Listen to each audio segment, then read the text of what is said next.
any given day there are probably 8 or 9 things that you can go to that are either some form of a lecture or educational experience or something to do with the arts. And then we have the Chautauqua Symphony Orchestra, the Charlotte Ballet is in residence, we have a repertory theater company and an opera.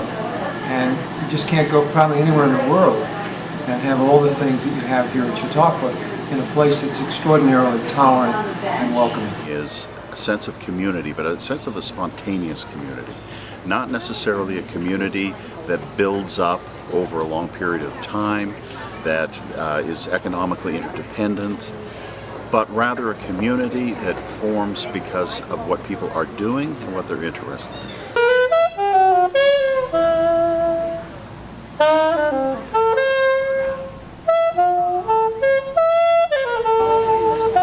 Religion has always been at the core of Chautauqua. It started that way and really is that way today, even though it now incorporates such a wide variety of faiths, and it also has incorporated atheism.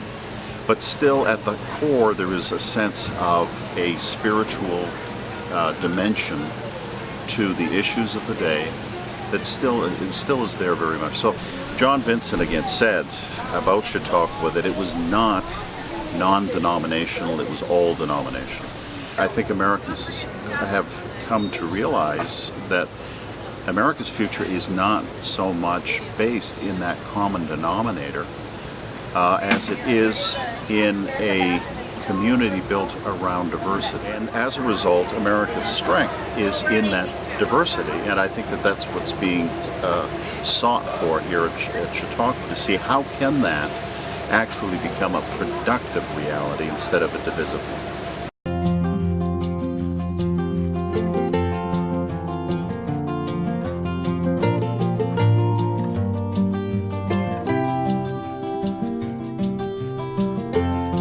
If you came on Sunday, you would have your choice of more than 15 worship services prior to the 10:45 service on Sunday mornings. There is a full Sunday school for children of all faiths to allow parents to come to the amphitheater. So it's a really integrated, great interreligious faith community. I think one of the extraordinary things about Chautauqua is that, as you know, there are denominational houses, Christian denominational houses. But just as importantly, there's a large Jewish population here, and the Institute has been very welcoming of Muslims. There's an Islamic presence here. For a period of time, it was not quite as open as the founders perhaps would have liked it to be. It was very much kind of a white Anglo-Saxon Christianity. Catholics were welcome here, as were Jews, but they weren't fully welcomed and embraced until more recently. Now, I've been coming for 35 years, and everybody's been welcome during that period of time, but there was a period of time where that wasn't true. But this institution is committed to interfaith dialogue, to welcoming people of all ethnic and national backgrounds. It's the kind of place where we wish the whole world would be like. I listen to the lectures of the different denominational houses and get different viewpoints, and I'll think, I never thought of it that way. And so that makes you a better person, a more accepting person of different viewpoints. And it's not your way or the highway here at all. It's everyone saying, you know what, that's right. That would make it better.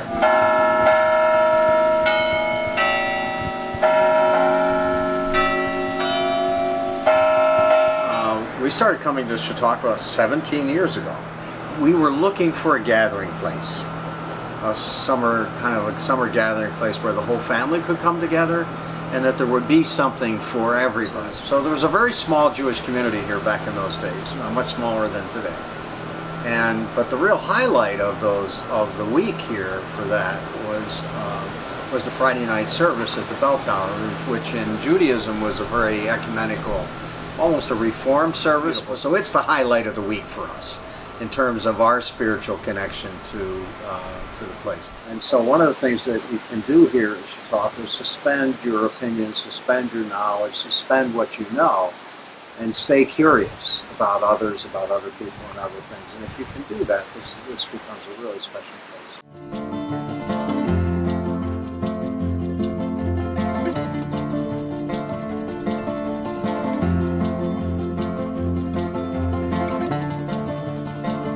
It's a real mixture. People economically mixed, people religiously mixed, people politically mixed. There's some very strong feelings among people who come to Chautauqua or live anywhere in the U.S. and trying to work towards us being a loving family, even if we're not always happy, is a wonderful challenge as well as an opportunity. And we've seen some amazing things happen as people, maybe they've never met someone that they've only heard described a certain way. And so whether it's meeting someone for the first time who's Muslim and you think they're the source of all our misery and you're sharing a room next door, those are opportunities.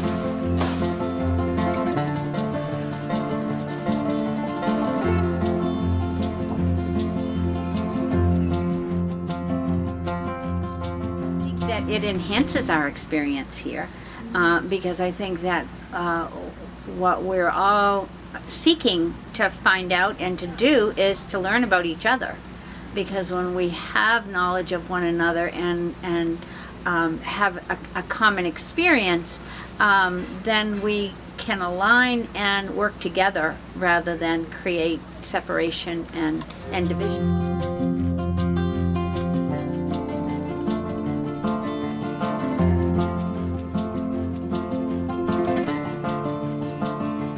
I think it really exemplifies how, different religions, different philosophies, different approaches to life and to being can coexist and get along and share ideas and really have a benefit from that.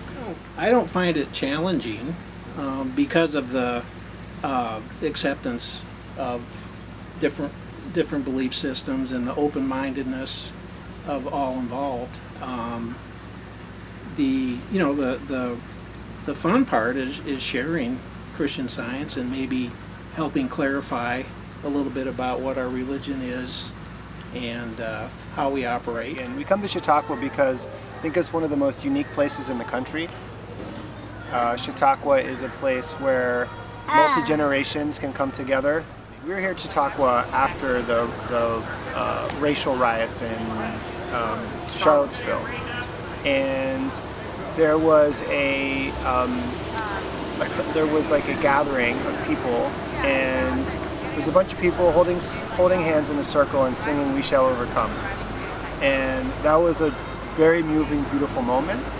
And I don't think that would have happened if there wasn't a religious background to Chautauqua.